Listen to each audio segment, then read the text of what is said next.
Check bounce కేసులో రామ్ గోపాల్ వర్మకు 3 నెలల jail శిక్ష. వివాదాస్పద దర్శకుడు రామ్ గోపాల్ వర్మకు Andheri magistrate court cheque bounce కేసులో గట్టి షాక్ ఇచ్చింది. 2018లో మహేష్ చంద్ర అనే వ్యక్తి వర్మపై పెట్టిన కేసులో కోర్టు ఈ రోజు తీర్పునిచ్చింది. వర్మకు 3 నెలల జైలు శిక్ష, అలాగే 3.72 లక్షల నష్టపరిహారం చెల్లించాలని ఆదేశాలు జారీ చేసింది. ఇది చేయకపోతే మరో 3 నెలల జైలు శిక్ష అనుభవించాల్సి ఉంటుందని తెలిపింది. గత 7 ఏళ్లుగా ఈ కేసు కోర్టులో సాగుతుండగా వర్మ మాత్రం ఎప్పుడు కోర్టుకు హాజరు కాలేదని సమాచారం. ఈ నేపథ్యంలో కోర్టు నాన్ బెయిలబుల్ వారెంట్ జారీ చేసి తీర్పిచ్చింది. ఇదిలా ఉంటే రామ్ గోపాల్ వర్మ ప్రస్తుతం తన కెరీర్ ను తిరిగి సరిచేసుకునేందుకు ప్రయత్నిస్తున్నారు.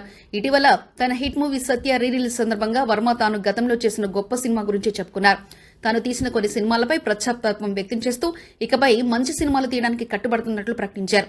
వర్మకు ఈ తీర్పు షాకింగ్ గా నిలిచినప్పటికీ ఇది ఆయన జీవితంలో ఒక కీలక మలుపు కావచ్చని విశ్లేషకులు అభిప్రాయపడుతున్నారు.